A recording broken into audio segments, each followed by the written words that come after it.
Demonwarp from 1988 is my new favorite, so bad it's good movie. It's got Bigfoot and so much more. If you haven't heard of it, you're in for a wild ride. So buckle up your seatbelts and let's dive right in.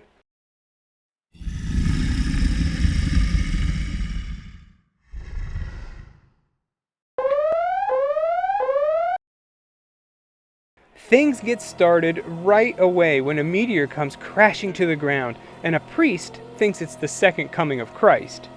Then, jump to the opening credits and we get some bangin' 80s music. Okay, off to a good start here.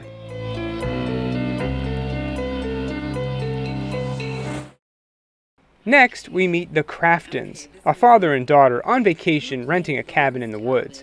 Bill hears something outside the door, and they're attacked. Bill here is played by George Kennedy, known for his work in Cool Hand Luke and the Naked Gun movies. And I have to ask, how the heck did they get him for Demonwarp? Now we get our main cast. A bunch of horny teenagers. What good 80s Sasquatch movie doesn't have horny teenagers? Anyway, we meet Jack, his girlfriend Carrie, Fred, Cindy, and Tom. They're all on vacation and staying at Jack's uncle's cabin, the same cabin from the beginning, and it's still ransacked. The group are cleaning it up when they hear gunshots outside.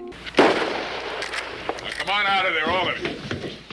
It's Crafton warning the kids to leave as there's evil in the woods, and he's hunting it down to get his revenge.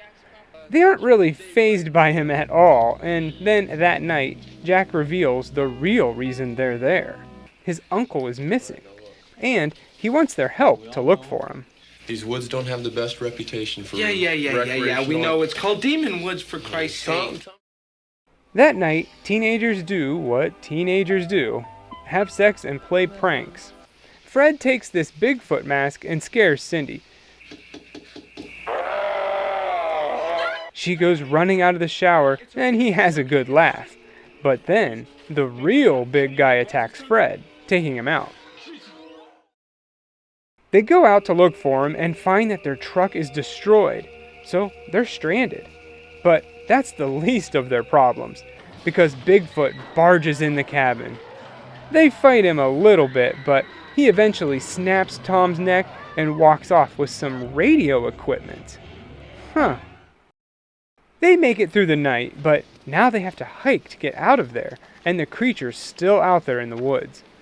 Knowing that this movie can't just kill the three main characters right away, they introduce us to a few more people.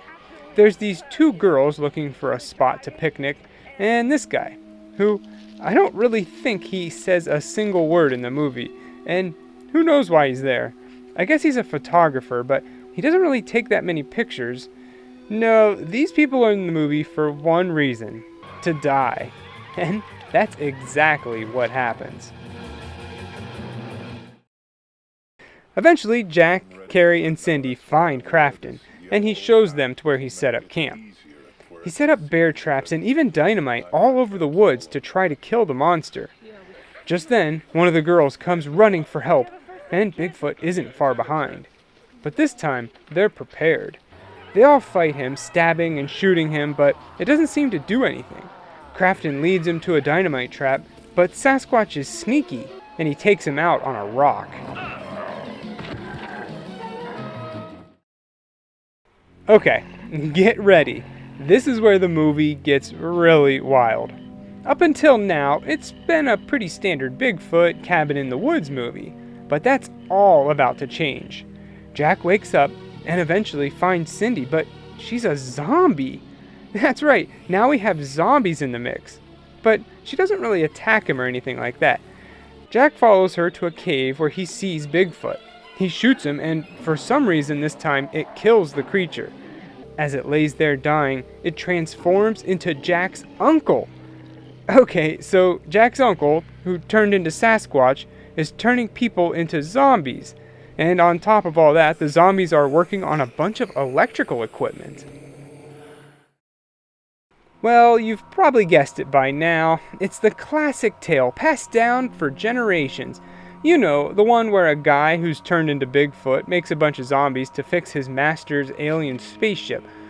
Oh, yeah, and the alien looks like, well, I don't even know what this thing looks like. I guess some alien horned demon with a scorpion tail and a claw hand? What were they smoking? So, yeah, the meteor in the beginning was the alien crash landing, and the priest is still doing his bidding after all these years. He performs these rituals where he kills people and gives their heart to his lord, Asdrat, who eats it. And now it's Carrie's turn to be sacrificed. But here comes Jack and Fred to save the day. It turns out Fred didn't die, and he's just been chilling in this cave the whole time. Well, they all fight back and forth. Jack takes out a ton of zombies, and eventually Asdrat too.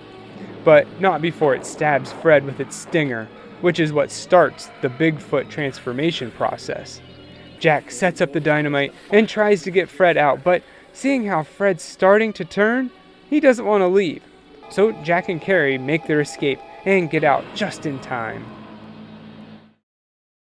Suddenly, Jack wakes up, and it seems like this was all just a dream. But then, the zombies attack him in bed. And then, he wakes up from that, and Carrie is a zombie. And then, he wakes up again. Come on! I guess they didn't know how to end a movie. I don't even know where to start with Demonwarp. What other movie has horny teens, Bigfoot, zombies, murdering priests, and an alien? Go ahead, I'll wait. You couldn't find any, huh? That's because Demonwarp is one of a kind. It's the perfect movie to watch with a bunch of friends to waste a Saturday night. It's got some rockin' music, better special effects than what I was expecting, and boobs. Lots and lots of boobs. Just about every female in this movie takes her shirt off.